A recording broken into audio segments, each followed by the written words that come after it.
السلام عليكم ورحمة الله وبركاته. ازيكم حبايبي؟ عاملين ايه؟ متابعيني الحلوين في كل مكان. وحشتوني جدا جدا جدا، بقالي كتير ما نزلتش معاكم فيديوهات. قلت لازم اشارككم الفيديو ده عشان تنبسطوا معايا وتطلعوا من الاجواء بقى المشحونة والحر اللي احنا فيه. قلت لازم تتبسطوا معايا واخدكم بقى في الجولة بتاعتي النهاردة. النهاردة انا هو خلاص اخدت اولادي وقررت ان انا ارحل. رايحة فين يا شيري؟ انا مسافرة، رايحة مرسى علم. شايفين اجواء السفر والطريق قد ايه؟ بحب قوي اسافر بالليل واستمتع بقى بالاجواء بتاعت السفر والحاجات الحلوة دي. تعالوا انتوا كمان بقى استمتعوا معايا كده وقضوا معايا وقت لطيف. يا رب الفيديو بتاع النهارده يعجبكم. ده الطريق اللي هو بتاع السفر، طريقنا للغردقة. طريق الغردقة شايفين قد ايه الطرق بقت حلوة، وبيشتغلوا فيها وبيوسعوا فيها وبيعملوا حاجات جميلة جدا. بحب بقى احس بالاوقات بقى اللي هي بتاعت الشروق بتاعت الصبح. هنا كان لسه بقى النهار اهو بيشقشق بقى. وداخلين خلاص على نص الطريق، على ريست يعني على الزعفرانة كده. خلاص. قبل الغردقة بحاجة بسيطة يعني. قلنا بقى ننزل الريست هنا ونتفرج. كان في هنا خلاص بقى شايفين البحر اهو. هننزل بقى واصور لكم عند البحر. وقلت انزل اخد كام صورة انا واولادي.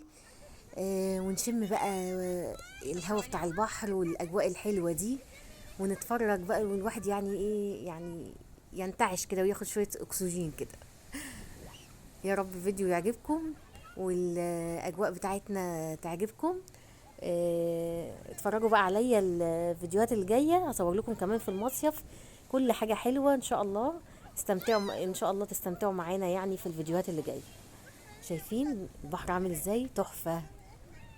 اجواء رائعه ويعني وريحه الاكسجين كده بتاع الصبح ده بتبقى فوق الخيال يعني. كنا مبسوطين قوي الحمد لله. ربنا يسعدكم كده ويسعدنا ويحقق لكم كل ما تتمنوه ان شاء الله. هنا احنا كده لسه واقفين شايفين، لسه حتى الشمس كانت لسه ما طلعتش. كانت لسه يعني لسه النهار بيشقشق في اول اليوم خالص. اهو نزلنا بقى واخدنا الصورتين. اتصورنا يعني شوية صور حلوين كده انا واولادي واخواتي يعني وكل الناس اللي كانوا معايا. وهنا بقى كنا خلاص وصلنا الفندق. بس الطريق بقى ما اقولكوش بعيد بعيد بعيد. ده اول ما دخلنا الاوضه هحكي لكم كل التفاصيل. بس الاول افرجكم على الاوضه واقول لكم اول ما دخلنا كده، اول ما تدخلي من باب الاوضه على الشمال ده الدولاب جرار كده بتعلقي فيه حاجتك، تحطي فيه شنطك. يعني تظبطي حاجتك فيه. ودي بقى ميني بار بيبقى فيها ازايز ميه وتحطي برضو حاجاتك فيها لو معاكي يعني حاجه عايزه تتحط. ودي خزنه صغيره كده تحطي فيها بقى متعلقاتك الشخصيه، لو في فلوس لو في حاجات بتخافي عليها او كده. على اليمين بقى ده باب الحمام. آه، ده الحمام اللي هو بتاع الغرفة اللي أنا كنت فيها. تمام. ودي الكابينة وكل حاجة يعني في نظافة ونظام. بصراحة كان فندق حلو قوي وأرشحه لكم لو حد يحب يعني حب يسافر مرسى علم ينزل في الفندق ده هيتبسط جدا جدا جدا. خلاص كده بقى داخلين على الأوضة. دي اوضتي زي ما انتم شايفين. في طبعا في اوض بيبقى فيها سريرين، في اوض فيها 3 على حسب حجزك. فدي اوضه فيها سرير كبير و... وكمان هنا واتنين كومود كده.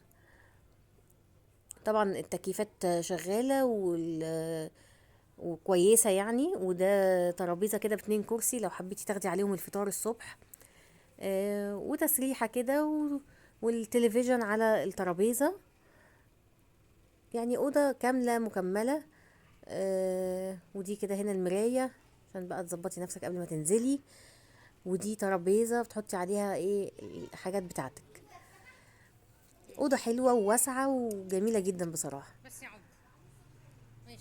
هنا بقى ده التراس بتاع الأوضة. تخشي بقى المنظر تحفة. هنا بنبص على الجاردن. انت هنا شايفة كل حاجة، شايفة البحر والجاردن والبسين. يعني الأوضة بتاعتي كانت شايفة كل حاجة. أنا هنا شايفة حمامات السباحة والجاردن، ولو بصيت على اليمين هلاقي البحر كمان. حلو قوي، الجو كان جميل. الدنيا هنا والقرية حلوة قوي بصراحة، المكان تحفة يعني.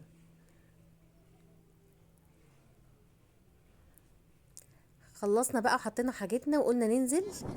نزلنا هنا بقى بعد ما فطرنا، بعد ما استلمنا الغرف. الولاد بقى نزلوا البسين شوية وقعدوا بقى يلعبوا، كانوا مش صابرين طبعا اول يوم ده، مش عايزين نضيعوا اليوم خالص. الطريق طبعا اخد مننا 10 ساعات، طريق طويل جدا، بس بصراحة يعني استمتعنا فيه يعني ويعني ما حسيناش قوي بالطريق يعني. هنا كان في دي مدربة كده للأطفال، بتعلمهم كده حركات في السباحة على البول كده.